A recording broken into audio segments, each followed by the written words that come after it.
Hare Krishna. Welcome to all the devotees for today's session of Gita Amrita. सभी भक्तों का हार्दिक स्वागत, हार्दिक अभिनंदन हमारे आज के श्रीमद् भागवतम के अध्ययन में। कार्यक्रम की शुरुआत भगवत नाम उच्चारण के साथ, तो मेरे साथ दोहराइए।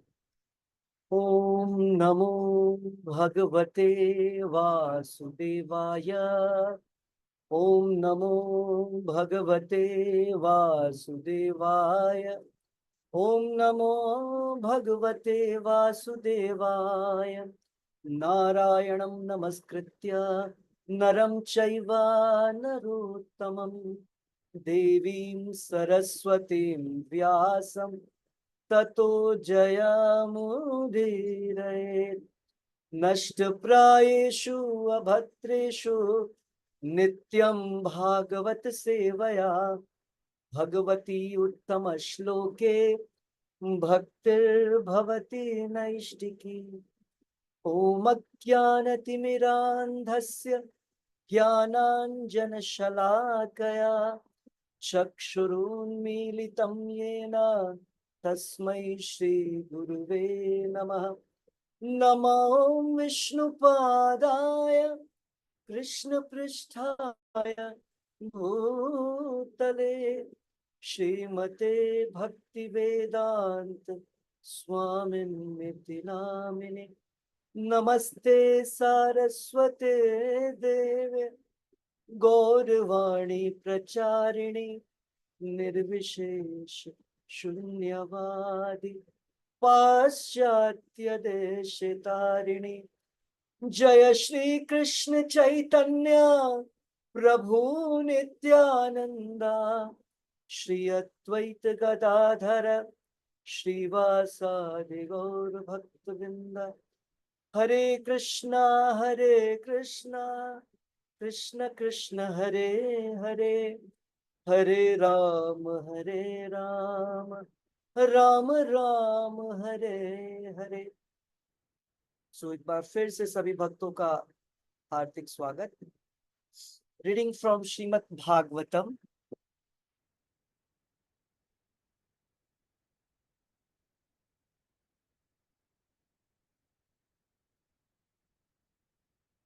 कैंटो फर्स्ट, स्कंद 1, श्लोक संख्या 4 और 5।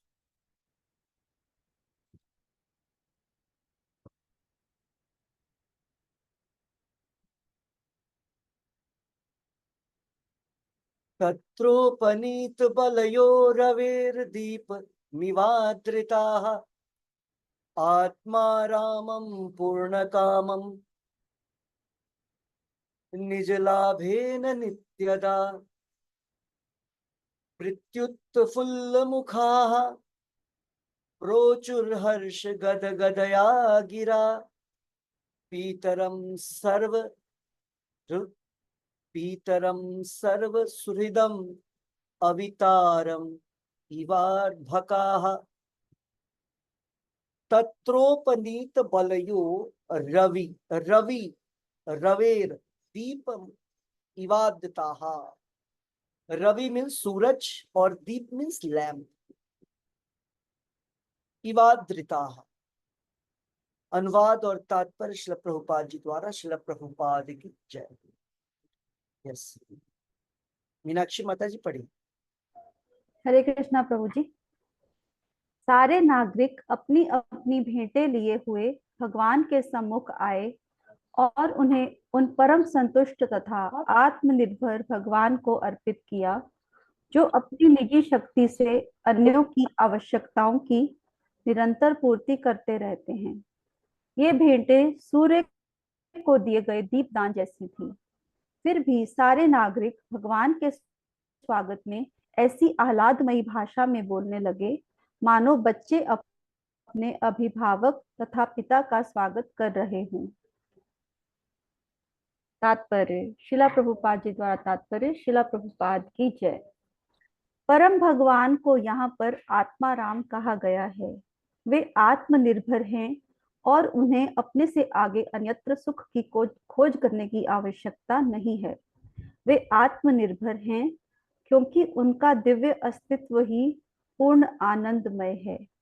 वे शाश्वत विद्यमान हैं, वे सर्वज्ञ हैं और सर्व आनंदमय हैं। अतएव उन्हें किसी भेंट की आवश्यकता नहीं है, चाहे वह कितनी भी मूल्यवान क्यों ना हो। फिर भी वे सबों के शुभ चिंतक हैं। अतः यदि शुद्ध भक्तिमय सेवा में कोई उन्हें कुछ अर्पित करता है तो वे उसे स्वीकार कर लेते हैं। ऐसा नहीं है कि उन्हें ऐसी वस्तुओं की आवश्यकता है, क्योंकि वस्तुएं स्वयं उनकी ही शक्ति द्वारा उत्पन्न की जाती हैं। यहाँ पर उपमा दी गई है कि भगवान को भेंट की जाने वाली वस्तुएं सूर्य देव की पूजा हेतु दीपदान जैसी हैं। जो भी वस्तु प्रज्वलित एवं प्रकाशमय होती है वह सूर्य की शक्ति का उद्भवन है।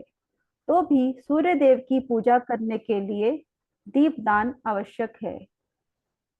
सूर्य की पूजा करते समय पूजा करने वाला उनसे कुछ ना कुछ मांग करता है, लेकिन भगवान की भक्ति करने पर दोनों ओर से कोई मांग किए जाने का प्रश्न ही नहीं उठता।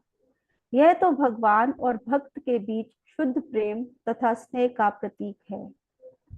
भगवान सभी जीवों के परम पिता हैं। अतएव जो लोग भगवान के साथ इस जीवंत संबंध से अवगत हैं वे पिता से पुत्र की तरह मांग कर सकते हैं, और पिता भी अपने आज्ञाकारी पुत्रों की मांग पूरी करते हुए बिना किसी सौदेबाजी का प्रसन्नता के बिना किसी सौदेबाजी के प्रसन्नता का अनुभव करता है। भगवान कल्प वृक्ष के तुल्य हैं और उनसे कोई भी व्यक्ति उनकी अहेतुकी कृपा से कुछ भी प्राप्त कर सकता है, किंतु परम पिता होने के कारण भगवान अपने शुद्ध भक्तों को कोई ऐसी वस्तु नहीं देते जो भक्ति के मार्ग में बाधक हो। जो लोग भगवान की भक्तिमय सेवा में लगे हैं वे उनके दिव्य आकर्षण के द्वारा अनन्य भक्ति के पद तक उन्नति कर सकते हैं। हरे कृष्णा प्रभु जी। हरे कृष्ण। सो आज के श्लोक में सूत गोस्वामी बतला रहे हैं कि जो द्वारकावासी हैं भगवान के दर्शन उनको प्राप्त हो गया। भगवान द्वारकापुरी में एंटर कर रहे हैं। अब भगवान से मिलने जब भी हम जाते हैं तो हम कुछ ना कुछ प्रेजेंटेशंस लेके जाते हैं ऑफर करने के लिए, जैसे फ्लावर ले लिए, जैसे फल ले लिए और एनीथिंग। सो यहाँ पर देखिए इस श्लोक से हमें यह सीखने को मिल रहा है कि जब भी भक्त भगवान के दर्शन के लिए जाता है तो वो प्रेम पूर्वक एक फ्लावर, पत्रम पुष्पम फलम ये लेकर, और भगवान उस ऑफरिंग को लेकर के बड़े सेटिस्फाई हो जाते हैं, संतुष्ट हो जाते हैं। जबकि इसी श्लोक में बोला गया कि भगवान तो आत्मा राम है। आत्मा राम मीन्स जो सेल्फ सेटिस्फाइड हो, मतलब जिसको बाहर की किसी भी वस्तु या व्यक्ति की आवश्यकता नहीं है उसको संतुष्टि प्रदान करने के लिए। ओके, सो कृष्णा जो है, विष्णु जो है, राम जो है वो आत्मा रामश्च मुनियो, वे आत्मा राम है। राम मीन्स प्लेजर और आत्मा मीन्स सेल्फ। तो जो सेल्फ के अंदर खुद से संतुष्ट रहता है। ओके, भगवान को किसी भी बाहरी चीज की आवश्यकता नहीं है संतुष्टि के लिए। मीन्स भगवान को किसी भी बाहरी चीज की आवश्यकता ही नहीं है आनंद के लिए। जैसे हम सभी निर्भर हैं बाहर की चीजों के लिए, तो हम सभी निर्भर हैं, मतलब हम सारे बद्ध जीव निर्भर हैं। लेकिन जब हम समझेंगे कि हम आध्यात्मिक, हम स्पिरिट सोल हैं, आध्यात्मिक व्यक्ति हैं, तो हम लोगों को भी बाहर की चीजों की आवश्यकता नहीं होगी। हमें जो कुछ चाहिए वो अंदर से ही मिलेगा, मतलब अंदर से ही मिलेगा। मतलब कहने का अर्थ है परमात्मा के द्वारा मिलेगा। ओके, तो ये पॉइंट बहुत ही इंपॉर्टेंट है। श्लोक में प्रभुपाद जी गोस्वामी लिख रहे हैं। और जो द्वारकापुरी के निवासी हैं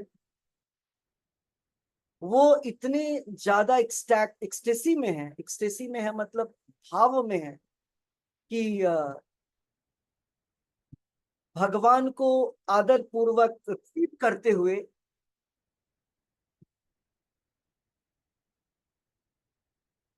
कुछ कुछ शब्दों का प्रयोग, जैसे हम किसी से मिलते हैं तो हम आदरपूर्ण वाक्यों से उसका स्वागत करते हैं, उसी प्रकार से भेंट तो लेकर के आए, वो सारे लोग भेंट लेकर के आए हैं और शब्दों के द्वारा भी उनका स्वागत कर रहे हैं। और ये स्वागत किस प्रकार का है, प्रभुपाद जी सूत गोस्वामी लिख रहे हैं, जैसे कि कोई व्यक्ति अपने अभिभावक या मीन्स गार्जियन और फादर, पिता का करता है, ऐसा अनुवाद में बतलाया गया। यहाँ पर प्रभुपाद जी बतला रहे हैं कि आत्माराम शब्द जो है केवल और केवल भगवान के लिए यूज होता है।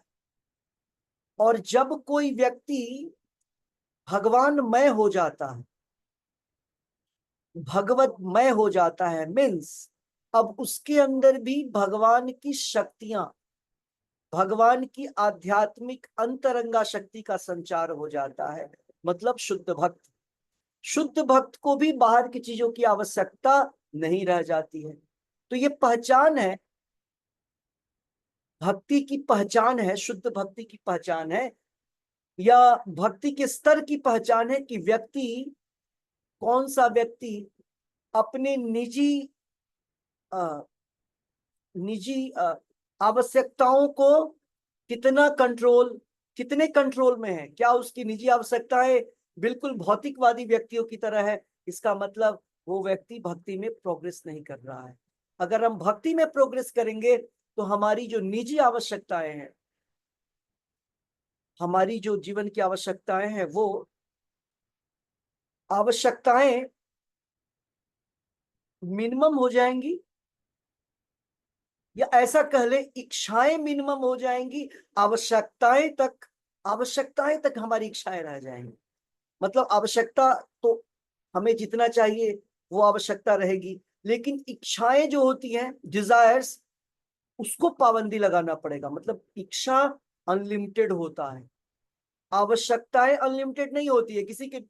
किसी भी व्यक्ति के जीवन की आवश्यकता अनलिमिटेड नहीं है, बट इच्छा अनलिमिटेड है, डिजायर्स।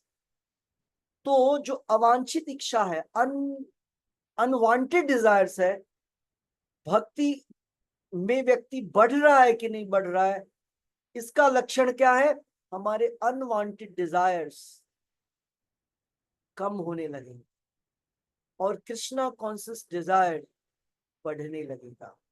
ओके। और प्रभुपाद जी लिख रहे हैं यहाँ पर, भगवान क्यों आत्माराम है, क्यों आत्मसंतुष्ट है, पूर्ण रूप से आत्मसंतुष्ट है, क्योंकि क्योंकि भगवान का अस्तित्व जो है, भगवान का जो दिव्य अस्तित्व है, वो पूर्ण आनंद से बना हुआ है। इसलिए तो भगवान को क्या बोलते हैं, सच्चिदानंद विग्रह। भगवान का शरीर ऐसा बना है, भगवान का शरीर सत्य चित और आनंद से मिलकर के बना है। और ये सत्य चित और आनंद लिमिटेड नहीं है, समुद्र के समान है, सूरज की रोशनी के समान है, मतलब अनलिमिटेड, लिमिटलेस। ओके। तो जब भगवान का शरीर पूर्ण आनंद से, संपूर्ण आनंद से मिलके बनेगा, जब भगवान का शरीर शाश्वत शाश्वत सत्य से मिलके बनेगा, और जब उनका शरीर पूर्ण ज्ञान से मिलके बनेगा, तो ऐसे व्यक्ति को क्या बाहर की किसी चीजों की आवश्यकता होगी। आप देखिए, इस संसार के प्रत्येक जीव में इन तीनों चीजों की कमी होती है। हमारी जो हमारा जो अस्तित्व है हर समय खतरे में है, मतलब असत है। जैसे कोई व्यक्ति किसी बड़े बिजनेस का ऑनर है, ये उसका वास्तविक अस्तित्व नहीं है। अगर ये वास्तविक अस्तित्व होता तो वो व्यक्ति हर समय फियरफुल नहीं होता अपने अस्तित्व को बचाने के लिए कि कोई हमसे बड़ा कॉम्पिटिटर ना आ जाए। हर एक व्यक्ति भयभीत है, इसका मतलब उसका अस्तित्व जो है वो शाश्वत नहीं है। और जब अस्तित्व ही शाश्वत नहीं होगा, इसका मतलब आनंद भी टिकेगा नहीं, तो शाश्वत आनंद भी नहीं है हमारे पास। 24 घंटे में कितने घंटे होते हैं जब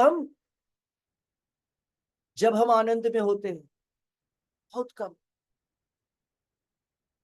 और ज्ञान की बात कर लें, अगर पूर्ण ज्ञान हमें होता तो हमें इतने इतने वर्षों तक स्कूल, विद्यालय, महाविद्यालय, कॉलेजेस, यूनिवर्सिटीज जा करके डिग्री बटोरने की क्या आवश्यकता। और मान लिया हमने बड़ी बड़ी डिग्रियां ले भी लिया, रूपा जी बोलते हैं एबीसीडी डिग्री, ये सारी डिग्रियां आप देखेंगे ए से लेके जेड के बीच में होता है, करेक्ट?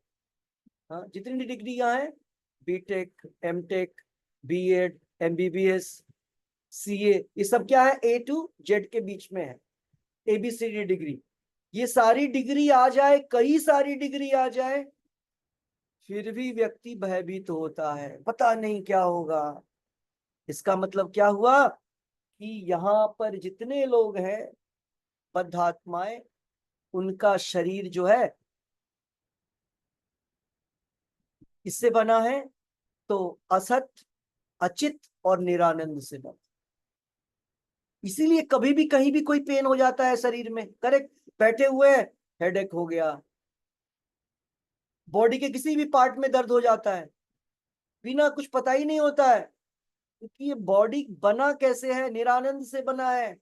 आनंद तो हम यहाँ वहां से कुछ कुछ एक दो ड्रॉप दिखता है, हम भाग जाते हैं, ठीक? लेकिन भगवान का शरीर जस्ट अपोजिट है। सत्य, सुप्रीम सत्य, पूर्ण आनंद और पूर्ण ज्ञान से बना है भगवान का शरीर। इसीलिए भगवान को आत्मा राम बोलते। सो यह पॉइंट यहाँ पर इंपॉर्टेंट है। तो ये सारे जो भक्त हैं द्वारकावासी, वे सब भगवान के लिए कुछ ना कुछ गिफ्ट लेकर के आए हैं, भगवान को भेंट देने के लिए लाए हैं कुछ ना कुछ प्रेम पूर्वक।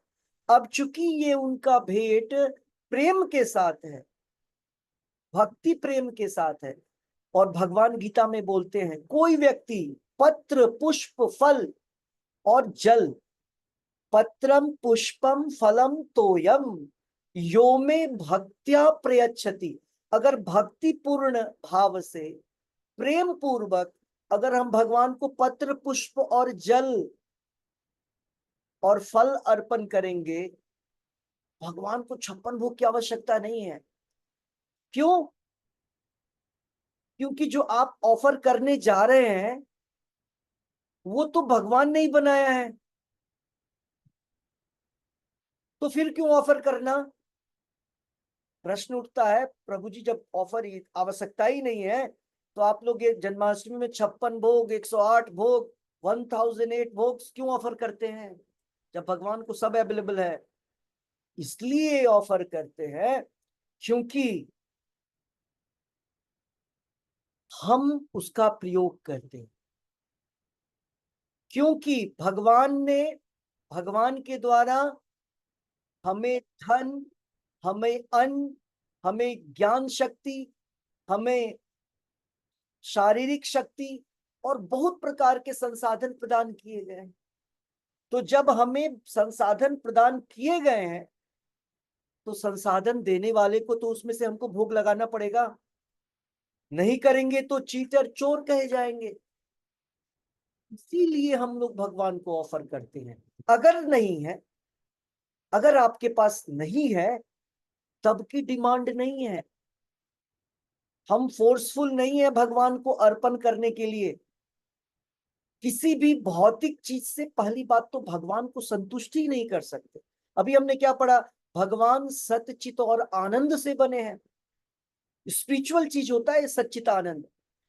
तो जब भगवान आध्यात्मिक व्यक्ति हैं, उनको भौतिक वस्तु द्वारा कोई आनंद नहीं मिलता है, तो भी हम अर्पण क्यों करते हैं? प्रभुपाद जी उदाहरण देते हैं, जैसे गंगा नदी में हम जाते हैं, स्नान करते हैं, आफ्टर टेकिंग बाथ हम अपने हाथों में अंजलि में गंगा जल लेकर के गंगा जी को अर्पण करते हैं। जैसे हम सूर्य देव को दीपक अर्पण करते हैं, प्रभुपाद जी ने उदाहरण दिया, ऑफरिंग ए लैम्प टू सन।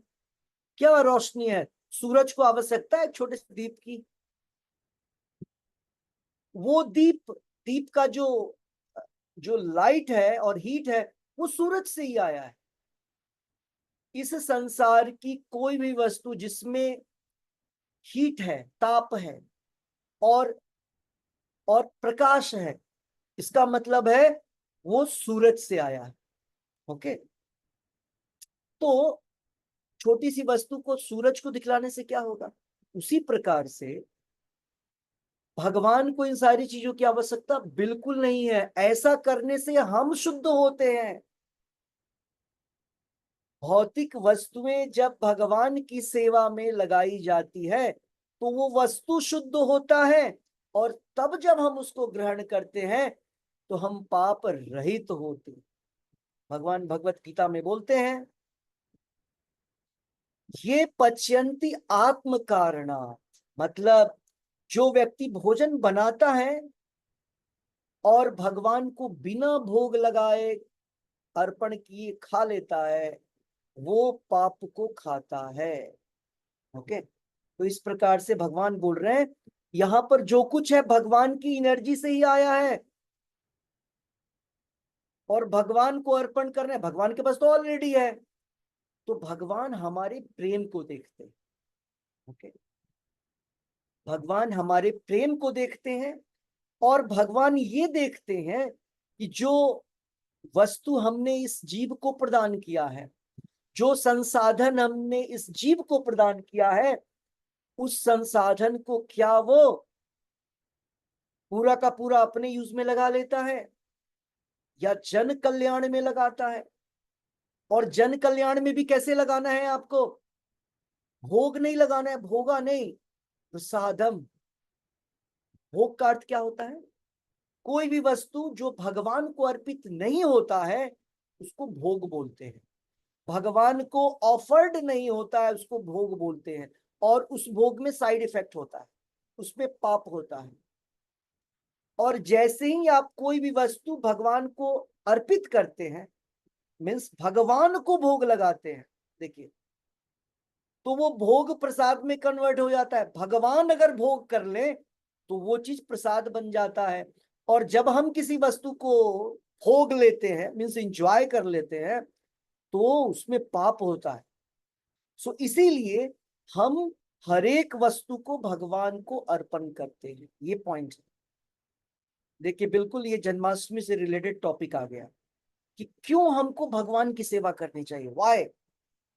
क्योंकि हर चीज भगवान का है, भगवान से आया है। और जब हम अपनी सारी चीजों को, हर चीज, एवरीथिंग, ऐसा मत सोचिए कि पैसा अर्पण कर दिया हो गया, नहीं। हमको सत्व समशुद्धि, हमको हमारे अस्तित्व को शुद्ध करना है, तो हमारे पास जो कुछ है सबको शुद्ध करना है।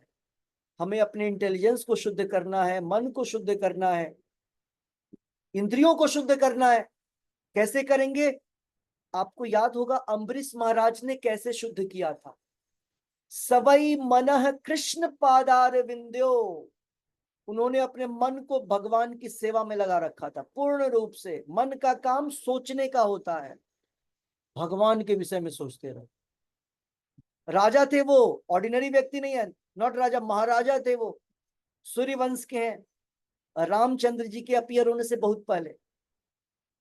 अम्बरीश महाराज इतने बड़े भक्त थे, सुदर्शन चक्र उनके राज्य की रखवाली करते थे। सुदर्शन चक्र उनके शासन, उनका जो देश था उसके पहरेदार थे, वो गार्ड थे। और जब दुर्वासा ऋषि ने ऐसा कांड कर दिया एक राक्षस को पैदा कर दिया मारने के लिए। सुदर्शन चक्र ने उस राक्षस को खाया, समाप्त किया, जलाया, और परीक्षित और दुर्वासा ऋषि भागना शुरू कर दिए। पूरे ब्रह्मांड में भागते रहे, 1 साल तक भागते रहे। एकादशी के दिन की घटना थी, द्वादशी के दिन लौटे। ओके, सॉरी, यहाँ 1 साल बीत गया ऊपर नीचे करने में। ये द्वादशी ने 1 साल के बाद, miss next day, next year, तब तक भटक रहे थे। और अमरीश महाराज वेट कर रहे थे उनका, कुछ नहीं खाया।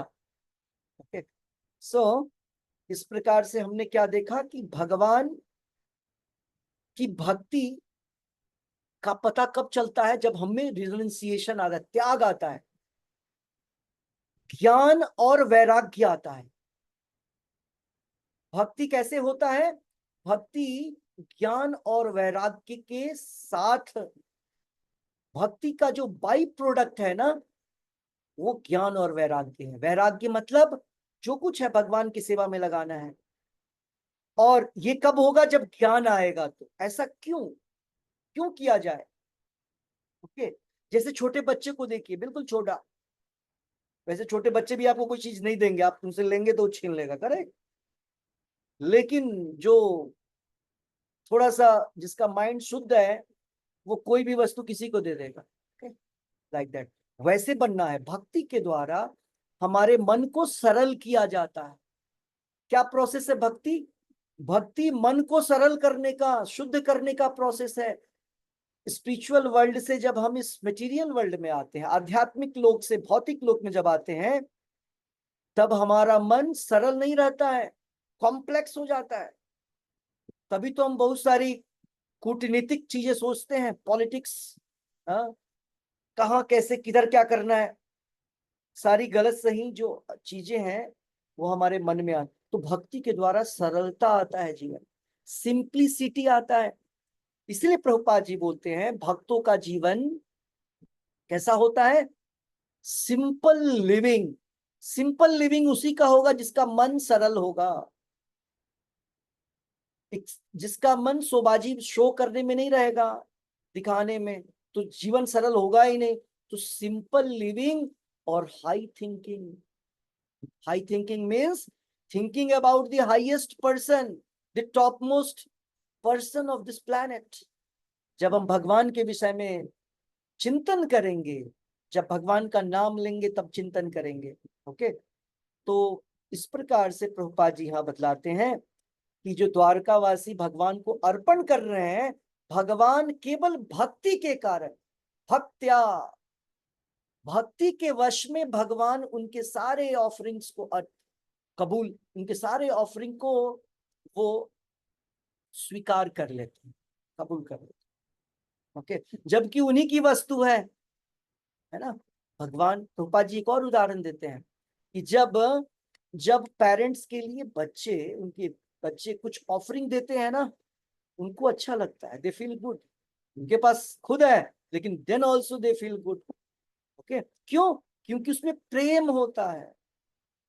अगेन, हम वस्तु नहीं चाहते। अच्छा, अभी के टाइम पे क्या होता है, प्रैक्टिकल चीजों पे चर्चा करें। अभी क्या होता है, हमें क्या पसंद है? प्रेम थोड़ा साइड में है, हमें वस्तु पसंद होता है।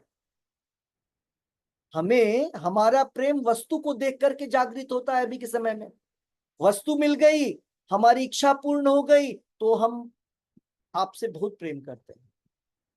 और आपने अगर मेरी मन वांछित, आपने मुझे मेरा गिफ्ट नहीं दिया, तो मेरा प्रेम नहीं है आपसे। उल्टी बात। जनरली इसमें प्रेम होना चाहिए, और जो वस्तु है वो तो बस एक सिंबॉलिक चीज है। हमारे प्रेम के आदान प्रदान में वो वस्तु केवल सिंबॉलिक है।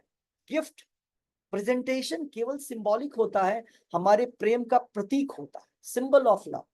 ओके, तो यहां पर भगवान प्योर डिवोटी के प्योर लव, शुद्ध भक्तों के शुद्ध प्रेम, और उनके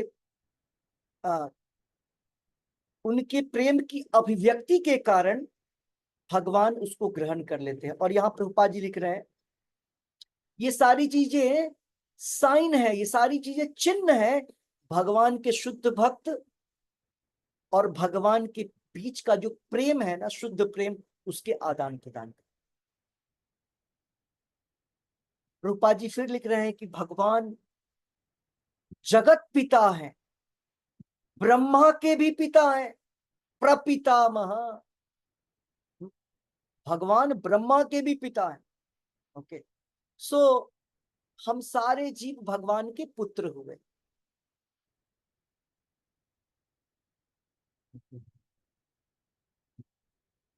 और कभी भी पिता नहीं बोलेगा आपको कि आप कुछ डिमांड करेगा। पिता कभी डिमांड नहीं करते मुझे ये दो, मुझे वो दो, नहीं नहीं। वो क्या एक्सपेक्ट करते हैं? एक्सपेक्ट करते हैं, नेवर डिमांड। एक्चुअली कभी भी ना तो प्रेम और ना ही रिस्पेक्ट डिमांड किया जाता है। आपको हमको डिमांड नहीं करना चाहिए, एक्सपेक्ट कर सकते, एक्सपेक्टेशन हो सकता है, ये मिलता है हम। सो भगवान भी कभी हम लोगों से कभी कोई भी चीज डिमांड नहीं करते हैं, सिवाय भगवत गीता में भगवान ने डिमांड किया ना, मन मना भव मत भक्तो मद्याजी माम नमस्कुरु। ऐसा क्यों बोला भगवान ने? इसलिए बोला ऐसा करने से भगवान को कोई फायदा नहीं है, ऐसा करने से हमारा हित होगा। इसलिए भगवान ने ऐसा डिमांड। भगवान कृष्ण चूंकि ऑटोक्रेटिक, ऑटोक्रेट की तरह है, तानाशाह, क्योंकि वो भगवान है। तो भगवान तानाशाह तो है, सुप्रीम तानाशाह है, प्रभुपा जी बोलते हैं सुप्रीम ऑटोक्रेट। तो उस स्थिति में भगवान हमसे हमारे हमारे सुख के लिए, हमारी शांति के लिए कुछ चीजें हमसे डिमांड करते हैं। ओके, और वो डिमांड भी भगवान का, भगवान की भक्ति फुलफिल करते हैं, अभक्त तो करेंगे नहीं। सो यहाँ पर ये सारा एक्सचेंज जो हो रहा है भगवान और भक्तों के बीच में, ये प्रभुपाद जी लिख रहे हैं ये सारी चीजें डिवोशनल सर्विस, भक्ति के, भक्ति की अभिव्यक्ति है। मतलब अगर हम भगवान से प्रेम करते हैं, हम भगवान के साथ भक्ति में कनेक्टेड है, इसका मतलब क्या है? हमारा भगवान के साथ प्रेममयी आदान प्रदान होगा। हम कुछ भगवान को अर्पण करेंगे और बदले में भगवान क्या करेंगे? भगवान भी हमको प्रेम देंगे। और जब भगवत प्रेम मिलता है तो सुदामा की कहानी याद है। सुदामा अपनी झोपड़ी के सामने खड़ा है, उसकी वाइफ सामने खड़ी है और वो पूछ रहा है एड्रेस अपने घर का। ये एक झोपड़ी यहां हुआ करता था और मेरी एक वाइफ थी, किधर है? तो उसकी वाइफ बोलती है मैं ही तो हूं, और ये महल जो है झोपड़ी है। ओके, सो यह केवल सुदामा के केस में हुआ ऐसा नहीं, प्रभुपाद जी बोलते हैं। सुदामा भी हमारे सामने एक सिंबॉलिकल वो है कि भगवान तो किसी को कुछ भी प्रदान कर सकते हैं, भगवान को इसीलिए केवल और केवल भक्ति के द्वारा वश में किया जा सकता है। भगवान भागवतम में बोलते भी हैं, दुर्वासा ऋषि को बोलते हैं अहम भक्त पराधीनो, I am not independent, I am under the full control of my devotee. बोले पूर्ण कंट्रोल। गोपियां भगवान को बिल्कुल, हाँ, जैसे कंट्रोल, जिधर बोलती थी उधर जाते थे भगवान। एक बार भगवान कृष्ण ने, जब आप लोग बरसाना जाएंगे तो बरसाना मंदिर की परिक्रमा है, 6 किलोमीटर की छोटी सी परिक्रमा है। तो उस परिक्रमा के दौरान एक एक रास्ता आता है जिसको बोलते हैं साकरी खोल। मतलब दो पहाड़ है और बीच से बिल्कुल सकरी एक रास्ता है जिसमें जाना मुश्किल होता है। तो वो भगवान कृष्ण के समय से है। तो गोपियां, राधा रानी, ललिता, विशाखा और ये सारी लोग सखियां ना, वहां से मक्खन और घी मटके लेके जाया करते थे। और कृष्णा अपने मित्रों के साथ, ग्वाल बालों के साथ टैक्स कलेक्टर बन के आते थे। बोलते थे कंस ने भेजा है टैक्स वसूल करने के लिए। और वो ना माखन और ये सब घी वगैरह सब मक्खन लेके और बैठ के खा जाते थे। तो गोपियों को पता चला ये तो कृष्णा है। नेक्स्ट डे जब कृष्णा आया पूरा मूछ वगैरह लगा करके पूरा एकदम ड्रेस बदल के, तो सबने पकड़ लिया। अब क्या हुआ, कृष्णा को गोपी बनाया गया, गोपी का ड्रेस कृष्णा को पहनाया गया, पूरा का पूरा श्रृंगार किया गया गोपी का, और कृष्णा को मटकी लेकर के बोला गया अब तुम वॉक करो, जैसे रैंप में वॉकिंग होता है, कैट वॉक। तो भगवान कृष्ण का वो वॉक था, और भगवान कृष्ण मटके रख के और वॉक कर रहे हैं, तो गोपियां आनंद ले रही हैं। तो इस प्रकार से भगवान केवल भक्त के कंट्रोल में है। कौन भगवान कौन है, अजीत, जिसको जीता नहीं जा सकता है, और वो भी अपने शुद्ध भक्तों के भक्ति के प्रेम, प्रेम भक्ति के वश में है पूर्ण रूप से। तो यहाँ पर अ, भक्तों की भक्ति, भक्तों की प्रेम भक्ति के वश में भगवान के होने का बहुत सुंदर चित्रण दिया गया है कि भगवान जो है किस प्रकार से अपने भक्तों द्वारा, अपने द्वारका वासियों द्वारा दिए गए भेंटों को स्वीकार करते हैं, प्रेम पूर्वक स्वीकार करते हैं। ओके, सो आज हम लोग यही 2 श्लोक करेंगे, और अगर आपको कुछ बोलना है, सुनना है, समझना है तो you can tell, otherwise will do जपा। आप लोग जब पढ़ेंगे सुनेंगे तो प्रश्न निश्चित तौर पर आएगा। हरे कृष्णा प्रभु जी। हरे कृष्णा। प्रभु जी इस चैप्टर के सॉफ्ट कॉपी भेज दीजिएगा ग्रुप पे। पूरा का पूरा बुक ही दे दिया हर्षिता माता जी, पूरा बुक डाला है हमने माता जी, पूरा बुक दे दिया, 12 कैंटोज। अब आपको उसको मोबाइल में या लैपटॉप कहीं भी उसको आप बुक को ही रख लीजिए PDF, ठीक है। ठीक और है। आप 10th चैप्टर चले जाएंगे और ढूंढ लेंगे। Okay, chapter chapter wise copy करके ना पूरा का पूरा बुक डाल दिया है। हाँ शायद ओके, दिया तो था, पहले एक बार देख लीजिए, सेव किया अभी होगा तो। अभी दिया, मैं भेज दूंगी इनको, दोबारा भेज दूंगी। आपको पर्सनली देखें। भेज दे, अभी 4 दिन पहले डाला है इन्होंने। मैं भेज दूंगी। ठीक है। ओके, किसी को पर्सनली चाहिए तो हर्षिता माता जी को हरे कृष्णा लिख करके भेजिए और वो भेज देंगे आपको। Okay, so anybody is having any question? नहीं, जप माला लीजिए, जप माला। यस, सो जपा। okay. अनुगुप्ता माता जी जप करवाई।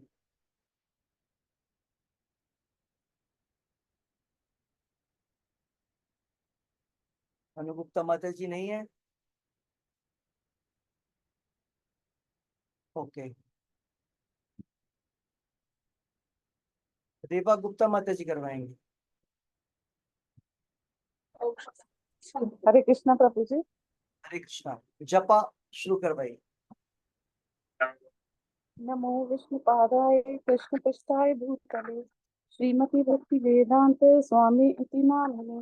नमस्ते सारस्वती देवी गौरवाणी प्रचारिणे निर्विशेष शून्यवादी पाश्चात्य देशे तारिणे।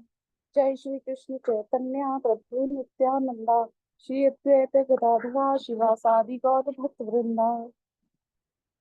हरे कृष्ण कृष्ण कृष्ण हरे हरे, हरे राम राम राम हरे हरे। हरे कृष्ण कृष्ण कृष्ण हरे हरे, हरे राम राम राम हरे हरे। हरे कृष्ण।